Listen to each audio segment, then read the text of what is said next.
y arrancamos con el tema de hoy.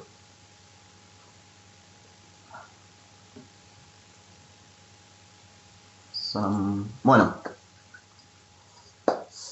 básicamente hoy, como estarán viendo, la clase la voy a dar solo yo, no va a estar Gonza. Va a ser una clase dentro de todo breve, de todas formas, así que, perdón, emitimos a alguien más, ahí estamos. Como decía, la clase va a ser dentro de todo breve, vamos a hacer una introducción y ya cerrar el tema del modelo keynesiano simple. A priori, como siempre, acá está la bibliografía. Este PowerPoint se los voy a girar también por el grupo de WhatsApp. Lo voy a dejar en la descripción del video si están viendo esto en YouTube y quieren el PowerPoint, que suele ser bastante útil. Tiene toda la data de las cuestiones más algebraicas, tiene las fórmulas que a veces tenemos que memorizar algunas cuestiones y también tiene todos los desarrollos que se van haciendo a partir de eso. En primer lugar, este pequeño esquema nos va mostrando un poco todos los modelos con los que se va a trabajar en la materia. Como ya estarán viendo, esto depende un poco de las cátedras, hay algunas que arrancan después con estos modelos, de todas formas nos van a estar viendo. Y como ya dijimos en las clases anteriores, es muy importante para esta materia el uso de modelos. Básicamente toda macroeconomía 1 y macroeconomía 2 entiendo que también se basa en el estudio de ciertos modelos. Algunos abarcan más cuestiones, algunos abarcan menos. Acá está coloreado, vamos a tratar de asignarle un color a cada modelo para después poder distinguirlos bien, mejor. Y hasta hoy está coloreado acá el IS, que también se llama modelo keynesiano simple, y el LM. En conjunto dan el modelo ISLM, que ya vamos a ir viendo en clases posteriores, que a su vez, bueno, acá está toda la mamushka armada, ¿no? Como un modelo más pequeño, analizando operaciones específicas, después se va juntando con otros modelos y van generando toda una cuestión mucho más amplia, más grande, ¿no? El último modelo que se ve en la materia es el modelo OADA, que es una cuestión bastante amplia que involucra todo lo que se vea previamente y que van a ver que tiene sus complicaciones y que a su vez se adaptan un poco más a la realidad, que tiene más aplicaciones que estos modelos más básicos que estamos viendo en un principio, que de todas formas son esenciales para entender ciertos componentes.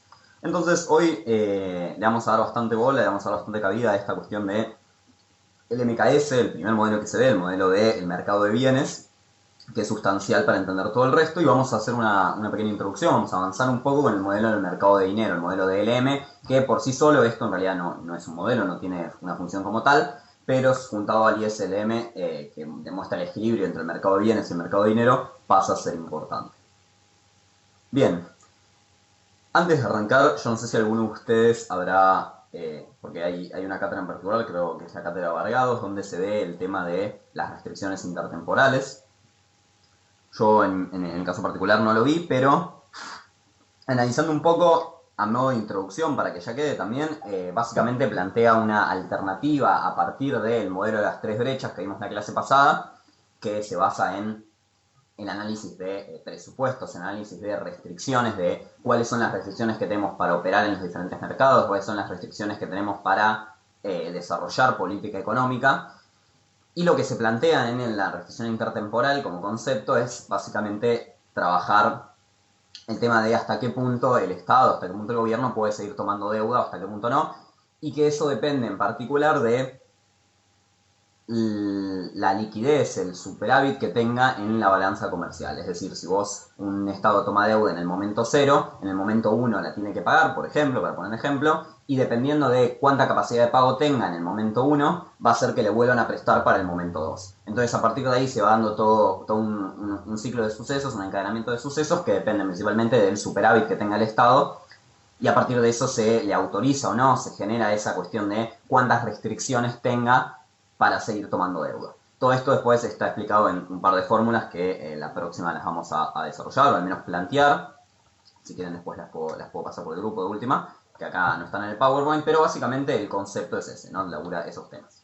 Entonces bien, ahora ya metiéndonos más de lleno, como decía antes, perdón, pero es un tema que no se trabaja en todas las cátedras, que no se suele dar tanta importancia, pero de todas formas está bien mencionarlo y tal vez saberse las fórmulas. Entonces ahora sí, el MKS ya es, como decíamos antes, una cuestión mucho más básica, mucho más fundamental, es un pilar de todo el análisis que se hace en macroeconomía 1. y tiene también ciertos fundamentos, ciertos supuestos que lo generan como tal. Primero, muy brevemente, el marco teórico e histórico que se da para entender el MKS y el SLM. Punto 1, estamos en 1929, 1930.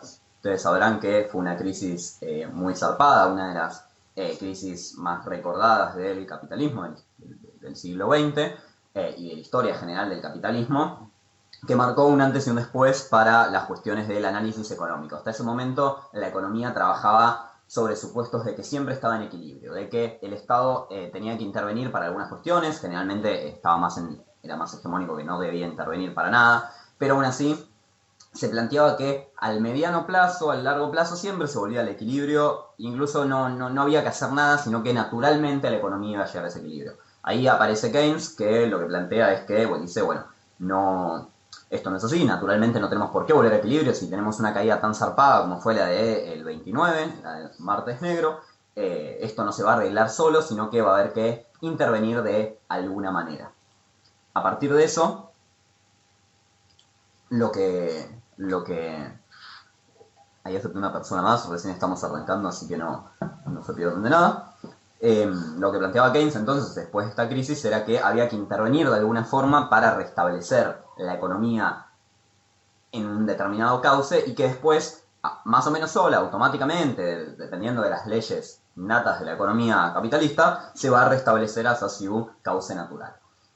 Entonces lo que plantea Keynes es estos tipos de modelos que el objetivo fundamental, después vamos a ir viendo, es que nosotros nos situemos como ministros de economía en cierto punto, ¿no? Como hacedores de política económica. Y estos modelos sirven para eso, para entender cómo repercute, por ejemplo, el gasto público en una economía bajo determinados supuestos. Esto después se adapta a todo lo que plantea Keynes en el libro de la teoría general de la ocupación e interés del dinero. Se adapta y pasa por procesos de diferentes autores que lo fueron tratando, que le fueron agregando cosas, que lo fueron tomando. De por sí el libro era un libro bastante difícil, que no es de fácil lectura, no es para todo el público, incluso dentro de la carrera, por ejemplo, pocas veces se labura sobre el libro en particular, cosa que podemos estar de acuerdo o no, para mí nada, es importante leerlo, pero aún así es difícil y tiene muchas triquiñuelas y cosas raras que plantean, entonces algunos tipos lo que hicieron es agarrar las cosas importantes o pasar en limpio este trabajo, y cuando lo pasas en limpio, por supuesto, algunas cosas las agarras y algunas cosas no. Entonces a partir de eso se genera una nueva teoría, que es la teoría que hoy en día es imperante en la ciencia económica, que es la que nos basamos generalmente los economistas, que tiene un montón de críticas, pero aún así es el mainstream económico, un montón de críticas para hacerle, que es la síntesis neoclásica keynesiana. Hay un primer tipo que es Hicks, que lo labura, después hay un montón de otros personajes en la historia económica que lo siguen trabajando, siguen reinterpretando el modelo de Keynes, y a partir de eso se va gestando lo que hoy en día es la economía mainstream. Como introducción, nosotros para estos modelos tomamos los supuestos que hace Hicks, tomamos los supuestos que hace Samuel, son los supuestos que van haciendo diferentes tipos a lo largo, que parten de combinar una esencia clásica de la economía con una esencia keynesiana. En Macro 1, básicamente, excepto cuando vemos estructuralismo, que es una corriente propia de nuestro continente, de Latinoamérica, tomamos estos supuestos como dados y trabajamos en base a la síntesis neoclásica keynesiana. Entonces, modelo MKS. El modelo MKS, como habíamos visto en este gráfico, es la base, el sostén del modelo ISLM. Es uno de los pilares en realidad, ¿no? Tiene dos pilares, uno el mercado de dinero, que es el LM, y otro el MKS, que es el mercado de bienes. ¿Qué significa el mercado de bienes? Bueno, ya lo hemos dicho otras veces, pero es básicamente donde se ponen en juego la oferta y la demanda respecto a los bienes. Entonces vamos a ver que hay diferentes supuestos, como decíamos antes. El primero es que operamos en el corto plazo. Esta distinción entre corto, mediano y largo plazo por ahora no nos preocupa tanto, simplemente tenemos que saber que estamos jugando, que estamos operando en el corto plazo. Y después vamos a ver otros modelos que nos van a abrir al mediano plazo, y más al final de la materia, dependiendo de las cátedras, algunas lo ven, otras no, vamos a operar un poco en el largo plazo. Pero simplemente en el corto plazo podemos decir a priori que es que donde más injerencia tenemos, donde lo que hacemos tiene efectos contundentes, instantáneos. Segundo supuesto, economía cerrada. ¿Qué significa una economía cerrada? Que no comercie con el resto del mundo. Implica esto que no hay ni exportaciones ni importaciones en términos de bienes, y tampoco en términos de capital. Digo, no podemos pedir deuda en dólares a otro país, a otros capitales extranjeros. Tercer supuesto, para simplificar, hablamos de un mercado de un solo bien. Esto implica que los precios, que se relacionan con el cuarto supuesto, no nos van a implicar diferentes, no nos van a incidir. Más adelante vamos a ver otros modelos donde el precio toma un rol fundamental y donde efectivamente influye en un montón de cuestiones. Como siempre, todos estos supuestos los hacemos para simplificar el análisis y ya a priori nos damos cuenta que generan ciertas contradicciones a la hora de usar estos modelos para analizar la realidad. Lo de economía cerrada, por ejemplo, las economías hoy en día son abiertas, y mismo lo del precio, es decir, el precio es un factor fundamental para analizar cómo funciona una economía, qué efecto puede tener la economía a la hora de realizar políticas públicas. Sin embargo, a priori vamos a decir que los precios son exógenos, es decir, que están externos al modelo y que no influyen en las decisiones de demanda, por lo que la oferta simplemente va a orientarse, va a regirse por la demanda que nosotros hagamos. Toda la demanda que nosotros generemos va a encontrar una oferta adecuada. Y esta oferta que encuentre no va a influir en la propia demanda, no se va a generar un efecto circular que sí se podría generar si dijéramos que los precios no fueran exógenos. Para saberlo. Por ende, salimos un quinto supuesto, que es que, o cuarto, que es que no hay existencias. Las existencias son lo que nos sobra cuando producimos algo y no vendemos todo. Generalmente una empresa, la mayoría de las veces, no sé si la mayoría de las veces, pero muchas veces una empresa produce en determinado año, en el año 0, una cantidad, produce 100 pesos en sillas y vende 90 pesos. Le quedan 10 pesos de sillas guardados que el año que viene, si la demanda es mayor que lo que produjo, los va a vender. Nosotros ignoramos la posibilidad de que eso exista y estamos en un momento 0 en el cual no tenemos stock de periodos anteriores y tampoco vamos a producir para que nos quede para periodos posteriores. Simplemente decimos que la producción va a ser igual a Z. ¿Qué es Z? Bueno, nada, otra forma de decirle a la producción, indicando que es igual a la demanda, que es igual a la demanda, que no va a haber existencias, como decíamos. Esto se denomina condición de equilibrio. Entonces, con esos supuestos nos lanzamos hacia adentro y el primer paso, lo primero que tenemos que recordar es esta ecuación macroeconómica fundamental, que ahora es igual al producto, que es igual a Z, que es igual a la demanda, es decir, y que ya la elaboramos veces anteriores, así que no le vamos a dar mucha bola por ahora, pero que sí la vamos a profundizar. Lo único importante para sacar de esta diapositiva, de esta primera parte, es que la sección de exportaciones netas, es decir, exportaciones menos importaciones, la vamos a eliminar. Nos va a quedar una ecuación como esta. ¿Por qué? Bueno, porque como dijimos antes, estamos operando en una economía cerrada, en una economía que no comercia con el resto del mundo. Bien, entonces lo que vamos a enfocarnos ahí en el libro de Blanchard, en el manual de Blanchard, no sé si lo leerán ustedes para sus cátedras, yo suelo usar ese. Hay una sección donde el loco dice que la economía hoy en día se analiza, digo, la economía mainstream, siempre que hable de la economía me refiero a la economía mainstream, siempre hay un montón más, la economía hegemónica, por decirlo de alguna forma, siempre hay otras opciones de analizarlo. Entonces esta economía hegemónica labura, trabaja de tres formas: algebraicamente, gráficamente y en palabras, para decirlo sencillo, ¿no? Hace un desarrollo algebraico que Blanchard dice que nos permite corroborar la lógica del modelo, un desarrollo gráfico que nos permite visualizar cómo funciona eso, y un desarrollo en palabras que nos permite explicarlo, plantearlo y darlo a entender. Hay una rama de la economía que se enfoca más en la parte algebraica y que contempla la economía y a los desarrollos económicos como innatos dentro de su lógica matemática y que es una base fundamental. Yo, desde mi humilde punto de vista, creo que la parte de palabras y la parte de ponerlo escrito y de darle sentido es una parte fundamental de cualquier modelo económico, de cualquier teoría económica, y que la única forma de comprobar que un modelo sea lógicamente correcto no es a partir de la matemática, sino que hay otras formas de comprobar la lógica de un modelo. Pero no importa. Vamos a seguir un poco los pasos de Blanchard. Y siempre que analicemos un modelo vamos a analizar la parte algebraica, cómo esto funciona, la parte gráfica y por supuesto la parte de ponerlo en palabras. La parte algebraica y la parte en palabras van bastante de la mano y vamos a hacerlas al unísono casi.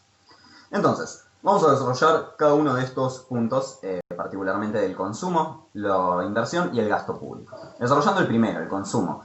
Como ya dijimos otras veces, otras clases, el consumo suele ser una de las partes una de las variables fundamentales dentro del producto de un país y dentro de una economía, dentro de casi toda economía. Yo no me acuerdo ahora el dato, pero tanto como para Estados Unidos como para Argentina, el consumo es el 50-60%, por tirar un número más o menos cercano, del producto. Es decir, es fundamental analizarlo bastante de lleno.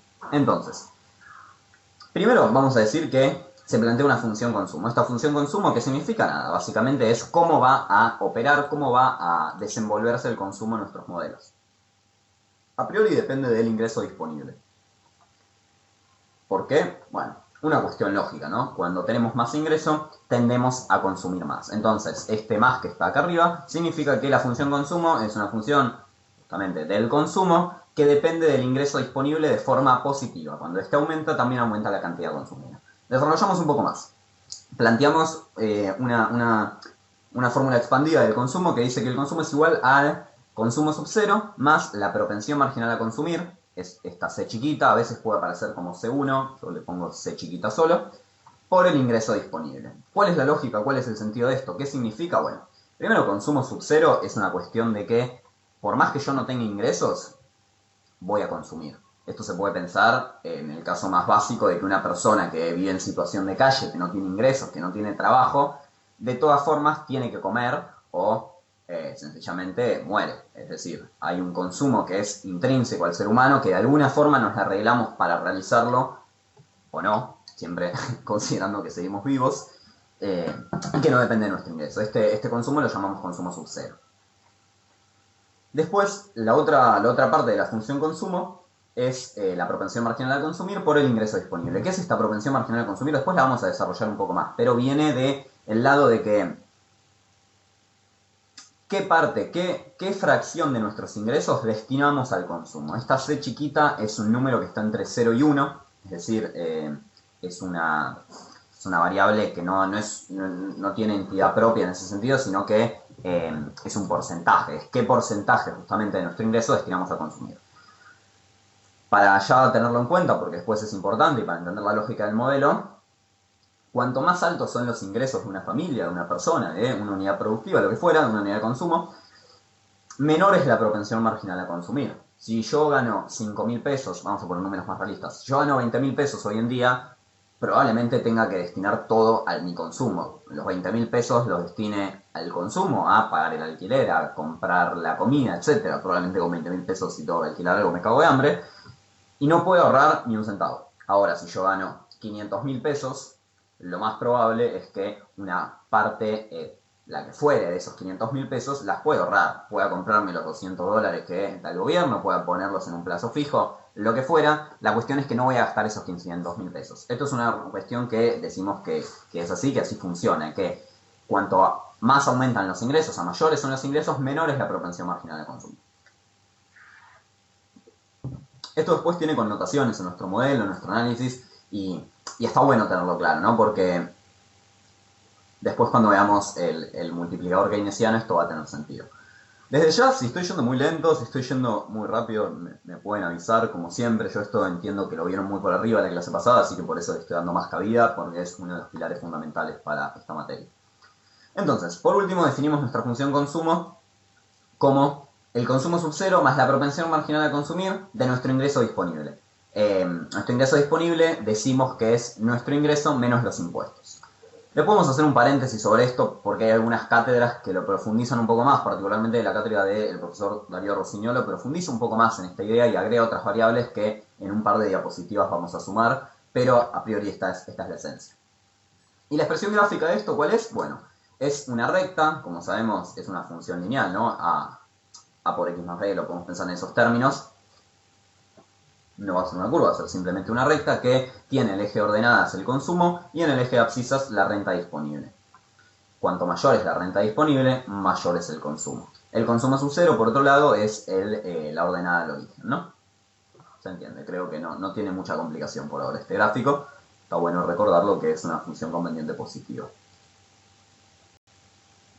Vamos a desarrollar lo breve que lo necesitamos para este modelo, la inversión y el gasto público. Como bien dice el título, por el momento la vamos a dejar un poco al margen. ¿Por qué? Porque decimos que hasta ahora no nos importa mucho. La inversión va a ser una variable exógena, al igual que lo va a ser el gasto público. Este sombrerito que tiene, que como definimos a la inversión, significa justamente que es exógena. ¿Cuáles son las diferencias entre las variables exógenas y las variables endógenas? Son dos conceptos que nos tienen que quedar, que nos van a ser importantes para todo el desarrollo de la materia y de las carreras. Bien, las exógenas son aquellas que no se definen a la interna de nuestro modelo, sino que ya nos vienen ubicadas, que vienen desde afuera. La inversión, decimos, ya se da por hecha, ya se da que hay $1.000.000 de inversión. En nuestro modelo eso no va a cambiar, simplemente lo tomamos y decimos, ok, a ver qué sucede con esto que viene de afuera. Por otro lado, las variables endógenas son aquellas que se resuelven a la interna de nuestro modelo. Entonces, cuando sigamos desarrollando, vamos a poder diferenciar muy bien una de la otra y cuál parte de nuestra ecuación va a ser endógena y cuál va a ser exógena, y eso va a ser fundamental. El gasto público también va a ser exógeno. ¿Qué es el gasto público? Bueno, es todo el consumo, la inversión que realiza el sector público, es decir, que realiza el Estado. Incluye cualquier acción, cualquier gasto que realice el Estado está incluido en nuestro gasto público. No nos vamos a meter tampoco en la fina del gasto, el pago de sueldos y eso, no nos importa, no lo vamos a tomar en cuenta para este modelo.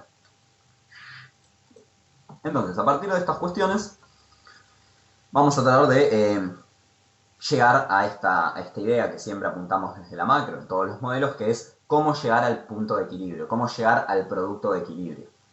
Entonces, nuestra ecuación hasta ahora nos quedó así. El producto es igual al consumo sub cero más la propensión marginal a consumir por el ingreso disponible, es decir, por I menos T, más la inversión que es exógena, más el gasto público es exógeno. No le pongo sombrerito al gasto público, no sé por qué, porque simplemente no le puse sombrerito, pero se lo pueden poner, es lo mismo. Simplemente era un poco de fiaca, control C, control V al sombrerito todas las veces, pero sabemos que es exógeno. Entonces, acá, acá claro que lo desarrollan en el Blanchard en la página 50, pero es bastante sencillo los pasos que realiza desde acá hasta acá. Simplemente distribuye, pasa para el otro lado, vuelve a distribuir. Nada muy loco, después si quieren lo hacemos, si quedan dudas. Pero llegamos a una nueva forma de esta ecuación, que son las mismas como acabamos de decir, que nos distingue muy bien de un lado lo que es autónomo, lo que es exógeno, son sinónimos, y lo que es propio del modelo. Lo que es propio del modelo, como acá dice, es el multiplicador. Es esto que se denomina multiplicador keynesiano, justamente porque este modelo lo desarrolla Keynes, ¿no? Y del otro lado tenemos todo lo que es ajeno a nuestro modelo y que nos viene dado, el consumo autónomo, todo eso ya no se define, no lo definimos nosotros, sino que ya nos vino dicho. ¿Y por qué es importante esto? ¿Por qué es importante este multiplicador? Bueno, vamos a analizarlo un poquito. Básicamente es 1 sobre 1 menos la propensión marginal a consumir. Es decir, cuando la propensión marginal a consumir es 1, o sea, tiende a 1, vamos a decir, para no hacernos quilombo, vamos a decir que es 0,999, entonces el denominador nos queda lo más chiquito que podemos. Somos conscientes de que 1 dividido 0,000001 es un número muy grande, es ponerle 1.000.000 para tirar un número. Entonces, ¿qué simboliza esto? Que el gasto autónomo que hagamos, que la inversión que venga, que el gasto público, que es lo que más nos importa para este caso, va a repercutir en forma muy aumentada. Es decir, cuanto más consuma, cuanto mayor sea la propensión marginal a consumir de esta economía, de este grupo familiar, de lo que fuera, mayor se va a multiplicar, más se va a multiplicar el gasto que hagamos desde, por ejemplo, el Estado. Creo que queda claro esto, pero es un concepto fundamental. ¿Qué implica esto en la práctica? Bueno, por ejemplo, implica que si queremos que se replique la inversión que hacemos, si queremos que la inversión tenga un efecto en el consumo, porque esto recordamos que es el producto que a su vez es la demanda, porque son sinónimos en este modelo, si queremos que el gasto público que hacemos repercute en la demanda ampliamente, debemos hacerlo en sectores que tengan una alta propensión marginal a consumir. Es lo que podemos sacar de este modelo, ¿eh? No digo que así fuera en la vida real, hay un montón de otros condicionantes que vienen al caso, ¿no? Pero en este modelo, esa es la primera conclusión que sacamos. Espero que quede claro cualquier cosa me hablan.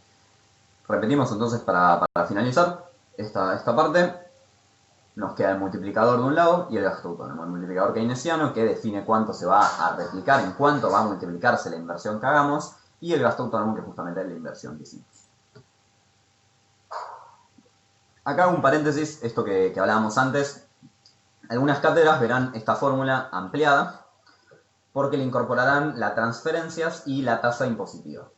Las transferencias son recursos que destina el Estado al sector privado. Por ejemplo, el IFE, fue algo que tenemos bastante fresco, este ingreso familiar de emergencia que destinó el Estado a familias de determinados ingresos por el tema de la pandemia. Y se toman como una cuestión positiva dentro de nuestro ingreso disponible. Ahora nuestro ingreso disponible deja de ser solo el ingreso menos los impuestos, sino que pasa a ser el ingreso menos los impuestos más las transferencias. Y por el otro lado, en la contracara, tenemos una tasa impositiva que dejamos de suponer a los impuestos como una cuestión independiente de los ingresos y los planteamos como una cuestión justamente que tiene una relación positiva con los impuestos. Es decir, este factor, propensión, esta tasa impositiva por el producto, significa que cuantos más ingresos tengamos, más o menos, mayor va a ser la cantidad de impuestos que paguemos. Son dos factores para agregarle otras cuestiones al modelo que la verdad es que tienen sentido para complejizarlo un poco. Entonces, esto termina incidiendo en la fórmula final que habíamos planteado antes y nos queda de esta manera, o de esta manera, según como lo queramos ver, ¿no? Entonces, esta A, porque esto lo vamos a ir usando, es el gasto autónomo. A de autónomo, justamente, es todo esto que tenemos acá o todo esto que tenemos acá, ¿no? Y esto es el multiplicador keynesiano que habíamos visto antes, sumándole la tasa impositiva. Tiene sentido, ¿no? Es decir, nuestra propensión marginal a consumir ahora involucra la cuestión de los impuestos. La esencia es la misma, se le agregan otras variables. Entonces, ¿cómo representamos esto gráficamente? ¿Qué significa este desarrollo? Bueno, primero vemos que hay una recta acá de 45 grados que simplemente es la recta de equilibrio puro de la demanda y la renta. Es básicamente la igualdad que nosotros damos por hecha entre Z, demanda, e I, renta, expresada en una recta de 45 grados que tiene pendiente 1. Es decir, es una cuestión algebraica de cómo se representa una recta que es exactamente el punto de equilibrio entre estas dos. Y a su vez tenemos una recta que es la coloreada. Este gráfico lo saqué de Blanchard, al igual que el resto de los gráficos, aclaro. Una recta que es la demanda ZZ, que es la que generamos en nuestro modelo, la que generamos a partir de nuestra ecuación.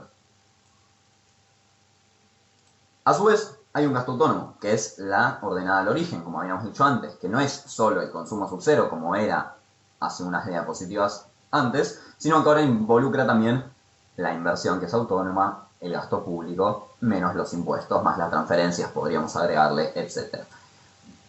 ¿Qué nos implica este cruce? ¿Qué nos implica el punto de equilibrio? Bueno, este punto de equilibrio que se da, en este caso, en el punto A, donde se cruza la recta de demanda y la recta de igualdad entre demanda y renta, nos dice el punto en el cual la producción se iguala a nuestra recta, la recta de producción dada se iguala a nuestra recta de demanda. Este es el punto donde se cumple la condición de equilibrio que habíamos dado al principio, en el cual todo lo que vamos a producir va a ser demandado. Entonces, a priori podemos observar que, como antes, tiene las mismas coordenadas y abscisas, son las mismas cuestiones de demanda y renta, o producción y renta.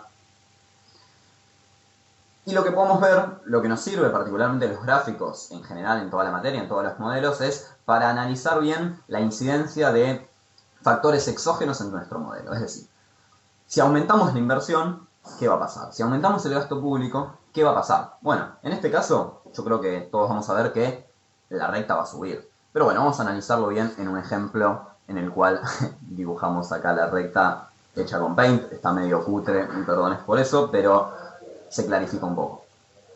Entonces, un ejemplo. Hay incertidumbre, hay una pandemia mundial, entonces la inversión disminuye rotundamente. No sabes qué carajo va a pasar de acá a 3 meses, ¿por qué invertirías? Baja la inversión. Este factor exógeno en nuestro modelo baja, disminuye, se hace cero. Bueno, es decir, partimos de una situación en la cual eran 1.000 millones y pasa a ser cero, así de un día para el otro. Bueno, ¿qué sucede con esto? Como sabemos, la inversión es parte de nuestro gasto autónomo, es parte de nuestra ordenada al origen. Entonces, este pedacito que perdimos, este pedacito que ahora bajó, nos mueve la recta, que decimos que tiene la misma pendiente porque la propensión marginal a consumir se mantuvo, baja y cruza a nuestra recta de igualdad en un nuevo punto, en un punto B. ¿Cuáles son las condiciones de este punto B? Que hay una renta mucho menor. Es decir, esta diferencia entre I e I', es la renta que se perdió por haber reducido la inversión. Y esto que a priori puede ser, vamos a darle una vuelta más, esto que a priori puede ser intuitivo, lo que nos demuestra este modelo es que esta diferencia entre el producto total, entre la demanda y la producción total de la economía, es mayor a la baja que se realizó en la inversión. ¿Por qué sucede esto? Bueno, justamente porque tenemos una cuestión que llamamos propensión marginal a consumir. Perdón, estoy buscando acá la fórmula. Esta propensión, este multiplicador, lo que genera es que las consecuencias del gasto autónomo no se traducen de forma lineal, porque si se traducieran de forma lineal no nos importa, no nos sirve nada. Se traducen multiplicados por este multiplicador keynesiano, vale la redundancia. Y esto tiene un montón de consecuencias.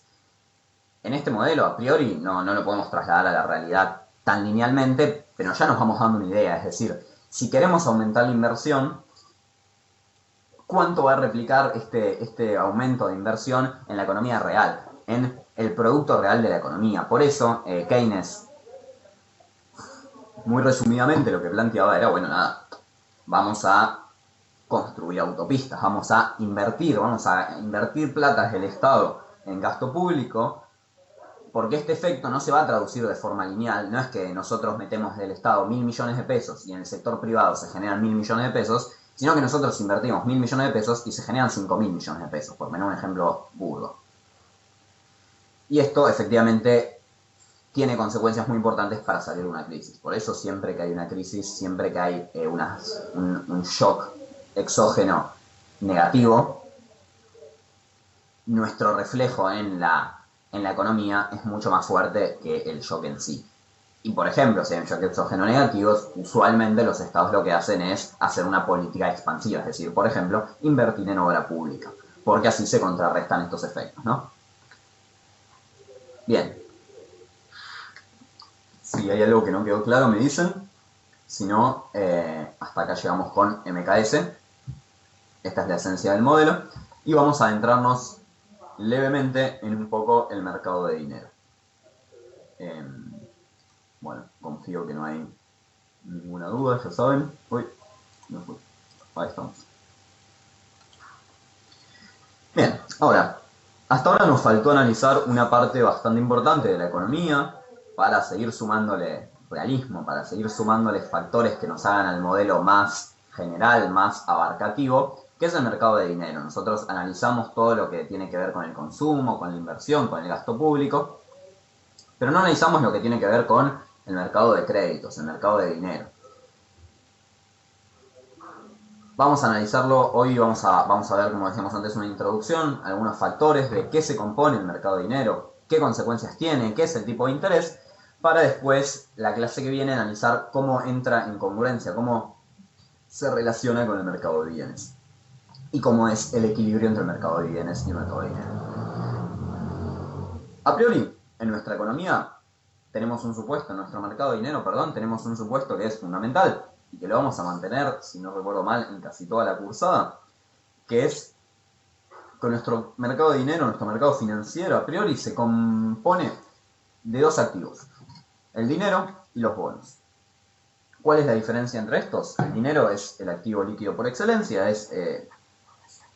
tautológicamente es liquidísimo, o sea, yo el dinero puedo ir y cambiarlo en el kiosco, no necesito cambiar nada por dinero para poder usarlo en transacciones, sino que es en sí mismo el activo que nos permite realizar transacciones. Es decir, si yo salgo un día a la mañana y sé que voy a tener que comer afuera, no me voy con una moneda de oro, que es la forma de resguardar valor que yo tengo, para decir un ejemplo, ¿no? Sino que me voy con 500 pesos. Y tenemos un segundo activo que es mucho menos líquido, que no nos permite realizar transacciones, pero que nos genera un interés, que nos protege de la inflación y que a su vez nos va generando cierta ganancia. Este segundo activo son los bonos. Entonces, una economía con dinero y bonos. Esto nos permite analizar una fórmula y plantear una fórmula de demanda de dinero. Esta fórmula de demanda de dinero tiene este orden, esta realización, y nos dice que es igual a nuestra renta nominal. Esto es un concepto que para mí es medio raro, pero bueno, vamos a llamarle renta nominal, que es la cantidad de plata que hay en la economía. Recordamos que todos estos mercados, tanto el de bienes como el de dinero, son la suma de todos los agentes económicos individuales. Es decir, la demanda de dinero es la suma entre todas las demandas de dinero de los individuos. Entonces, la renta nominal es la suma entre todas las rentas de todos los individuos. Tiene sentido que cuanto más plata nos entra, decimos nominal porque es la plata a bolsillo que nos entra, ¿no? No es la plata real. O sea, no es real porque no contempla los precios. Tiene sentido entonces, como decíamos, que a mayor renta nominal, mayor va a ser la demanda de dinero que tengamos, porque más transacciones vamos a querer hacer. Y depende negativamente de una función que es LDI, que nos determina la tasa de interés. ¿Por qué depende negativamente de esto? ¿Por qué le demandamos menos dinero cuando la tasa de interés es más alta? Bueno, porque justamente si la tasa de interés es más alta, vamos a tender a dejar nuestros ahorros en bonos. Vamos a despreciar en cierto sentido el dinero que no necesitemos para consumo, o incluso vamos a tratar de ahorrar y no consumir lo que consumimos hoy para poder consumirlo mañana ampliado. Si hay una tasa de interés como había el año pasado del 50-60%, niveles altísimos, apenas podamos ahorrar algo, lo vamos a ahorrar y vamos a pretender que nos dé más ingresos para el día de mañana. Perdonen, chequeo un segundo esto.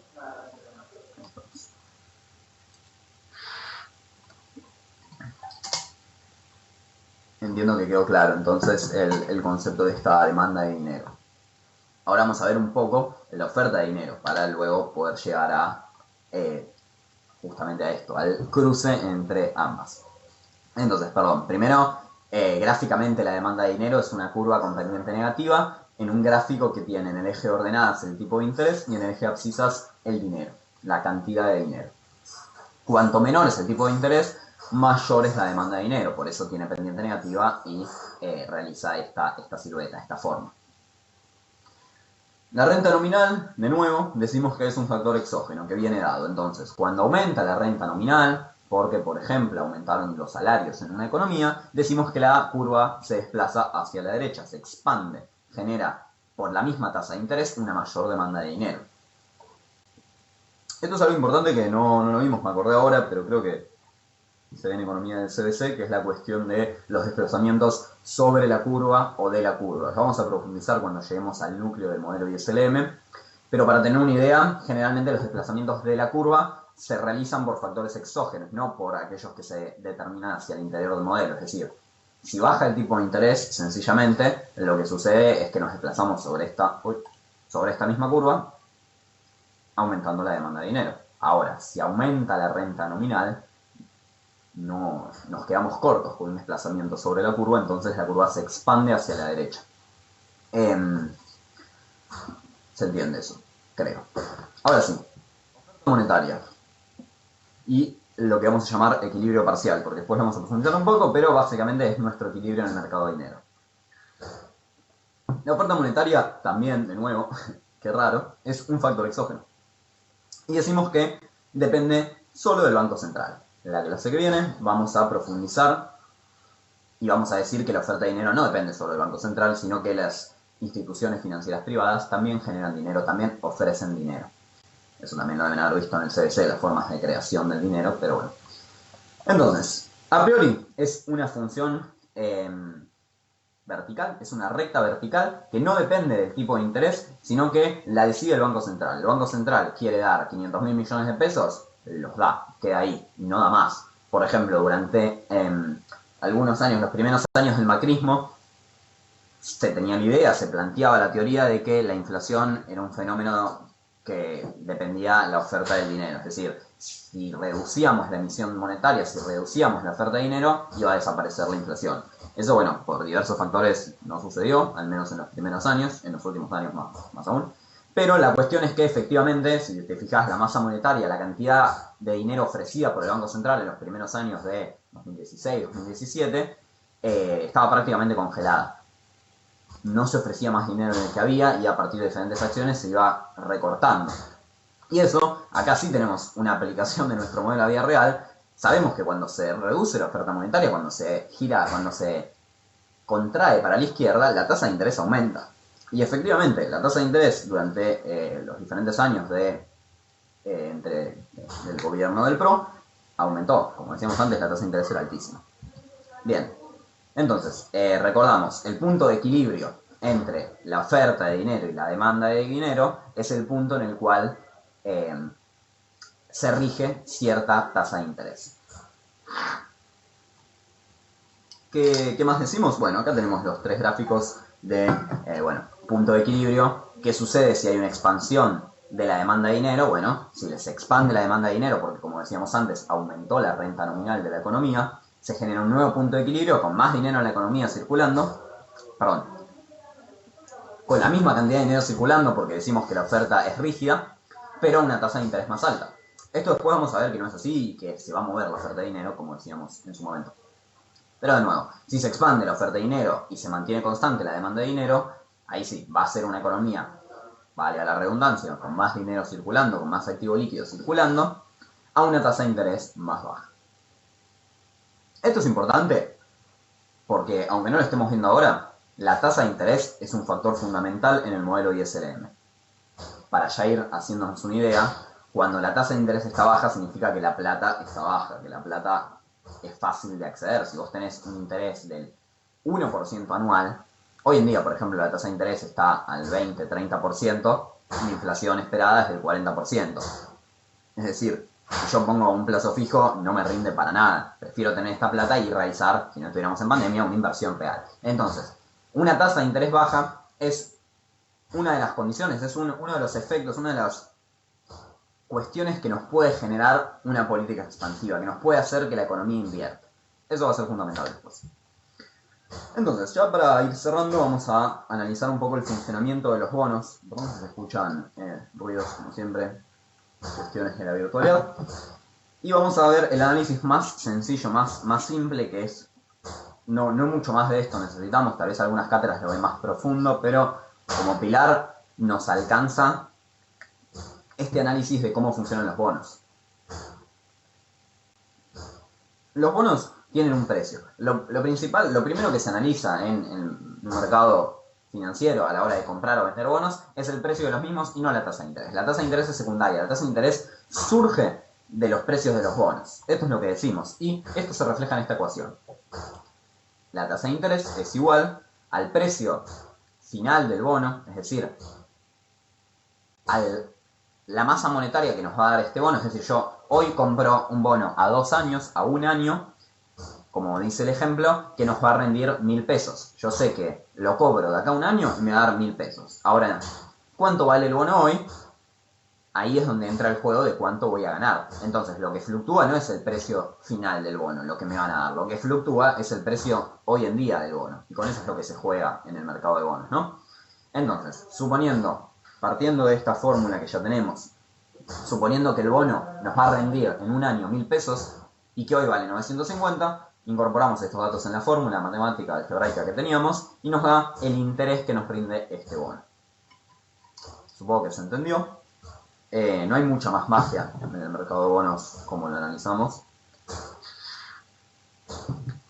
De nuevo, esta tasa de interés, que como acabamos de demostrar depende del precio de los bonos, va a tener una injerencia directa en nuestro modelo y nuestro desarrollo económico del modelo. Y por último, un concepto que, de nuevo, hay algunas cátedras que se ven más profundo, otras menos. Yo lo planteé como está en el Anchar. Si vemos que es necesario profundizarlo, lo profundizaremos para las próximas. Es el concepto de trampa de liquidez. Tiene un nombre gracioso, la verdad. Y lo que nos importa por ahora también. Después se va a profundizar bastante, ahora que recuerdo, en otros modelos. Pero lo que nos importa por ahora es que se da cuando la tasa de interés vale 0.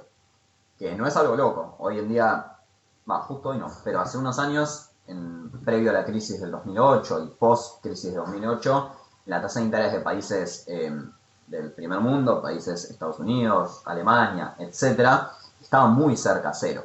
Es decir, vos ponías la plata ahí y esa plata no rendía un carajo. Eso tiene un montón de efectos también, ¿no? Y en esos casos es donde se entra a estudiar la idea de trampa de liquidez, también planteada por Keynes. ¿Qué nos dice? Bueno, es intuitivo. ¿Qué pasa si la tasa de interés vale cero? La idea de bonos y de dinero pierde vigencia. Si yo, ¿para qué quiero un bono si no me va a dar rendimiento? Si es más líquido el dinero. Entonces, mi demanda del dinero, es decir, esta curva deja de ser una curva, deja de depender del tipo de interés y pasa a ser una cuestión, una recta horizontal. Y la forma que teníamos de incidir en nuestra tasa de interés, que era la oferta de dinero, deja de ser válida. Entonces, esto a priori parece una pelotudez porque nos situamos en un punto A, pero imagínense que estamos en un punto C, o un punto abstracto llamado D, que está acá, y que no sabemos que estamos en ese momento. Es muy difícil como hacedor de política económica saber que estás en ese momento, saber que estás en una situación en la cual la oferta monetaria no influye en mi tipo de interés, y se plantea esta idea de trampa de liquidez en la cual la gente siempre va a querer tener dinero y tu tasa de interés, vos como hacedor de política, por más que varíes la tasa de interés, esta no va a tener resultado, no va a definir un montón de cosas. Bien, hasta acá hemos llegado por hoy. Lo que faltaría para la clase que viene, para el sábado que viene, que ya vamos a ir charlando por el grupo cuáles van a ser los temas, etcétera, pero a priori vamos a terminar esta idea del LM que ya quedó casi terminado, pero nos falta cerrar algunas pequeñeces como la oferta de dinero privada y vamos a ver cómo entra en juego con el IS. Después, por supuesto, si van otros temas adicionales, los podemos tratar como hacemos siempre, los discutimos en el grupo y los tratamos. Por supuesto, recuerden que si tienen alguna duda de algún tema previo a estos, es muy posible que ya esté subida a YouTube en las clases anteriores y puedan sacarla ahí, o de última lo preguntan. Dejo de compartir pantalla.